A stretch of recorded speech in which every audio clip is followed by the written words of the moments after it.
So let's explore Go routine in this video. To begin with this, let's write a function and just to display a variable value. So it's called display value, and the function just prints the value of a variable.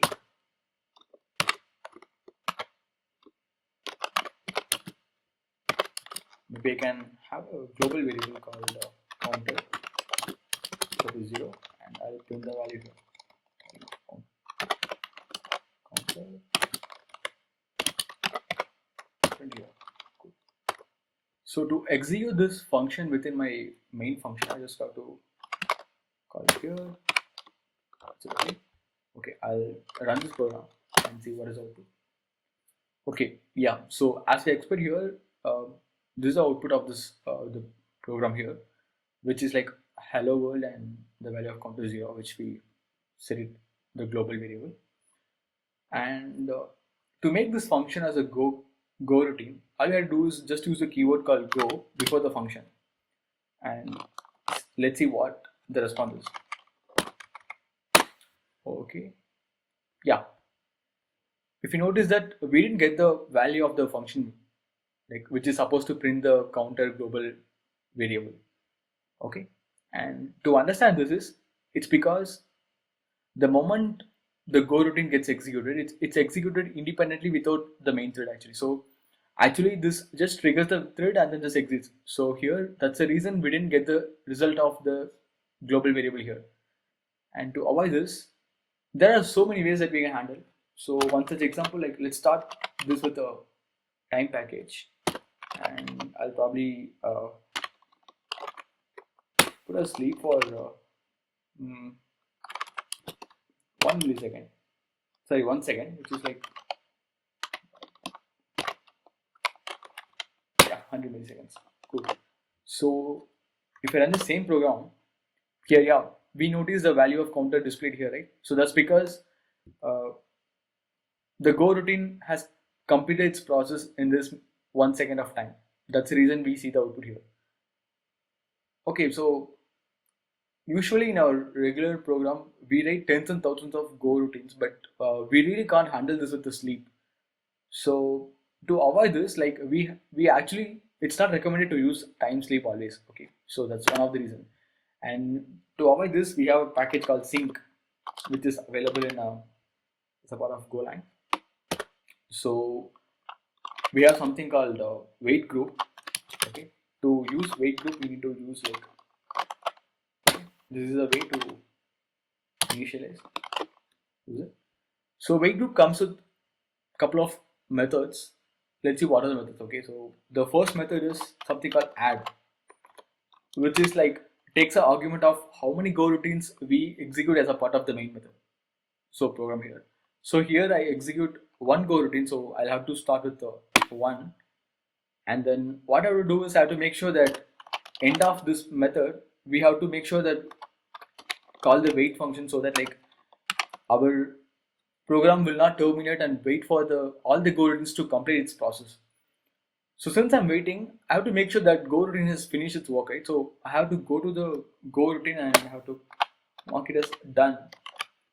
So that like, so imagine this is stack. So every time you call a go routine, we add this to a stack to notice that we are actually started a go routine process, and we wait for it to complete, and inside the go routine we handle and we mark it done so that it removes from the stack. It's good to go. So this is one way. So let's try the output how it is. Yeah. So pretty much this is what exactly we wanted to handle, right? Instead of, it's the best way to handle without time. So imagine like if you have one more function, let's write the function. Okay, suppose it's called as increment counter. Okay, so this function, what it does is it just takes up just increments the value of our global variable we declared. Okay, so now I have to execute this function as a part of go routine. Let's go here and I call it here. So since I have two go routines, I have to mark it as 2 because I'm executing 2 go routines here, and I have to like mark it as done here. Okay, cool. Let's run this program and see. Cool. So one go routine has incremented the value and other one is read and display the value for us. Cool. So now imagine that if you have to do this process for a couple of times, say like probably like 5 to 10 times, and see how the process is going to execute. Like let's put this in a for loop, got I, and then equal to like study one, and then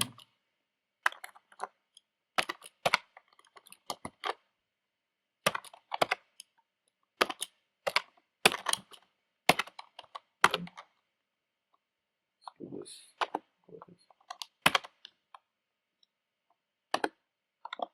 Cool. So now if you look at it, like we just have to run our loop for 10 times instead of the 1 and 10. So pretty much what we expect here is like every time our increment counter has to increment a value and then value has to print. So it starts with 1 to 10, it has to display. That's what our expectation. Let's see the program execution.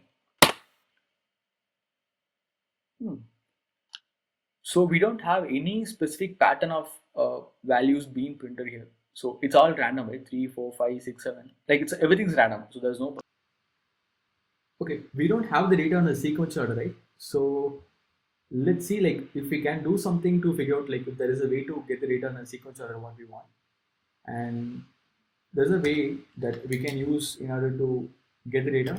So one is like we can make use of rewrite mutex, which is like which allows us lock and unlock mechanism. So the rewrite mutex has a following methods. There are like 4 methods it has. One is read, lock and unlock, and same write, lock and unlock. And let's explore what it does. So here I'm trying to okay, let's go acquire lock here.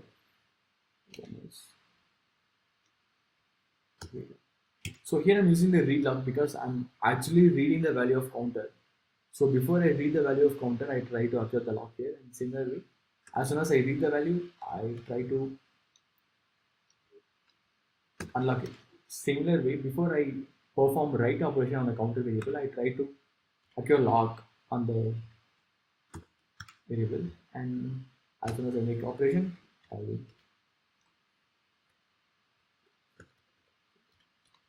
unlock the. Okay, so let's see how this performs.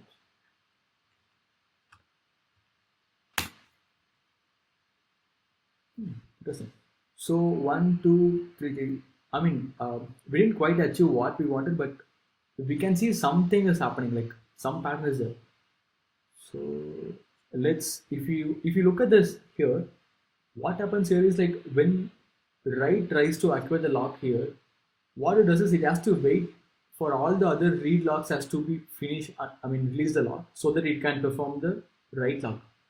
So here what I guess like since it's all everything is go routines, I think before the lock acquires, I think we are triggering as many as the loop completes. So that's good. That could be one of the reasons. So probably we try to acquire the lock before the go routine. That's the perfect best way, right? So before starting the go routine, if you acquire lock, I think then we can unlock it inside the go routine. So we have pretty much control over the variable. So in similar way, I have to look for relock and before this. So, perfect. Okay. Cool. So yeah, it's perfect. Right? So it starts with 0 and 0, 1 every time it increases the value. And so 10 times good. So if you look at it, how many times I run, this is going to be same. So yeah, that's so here we have seen about like how to use go routines and multiple go routines plus making use of mutex and wait group in our package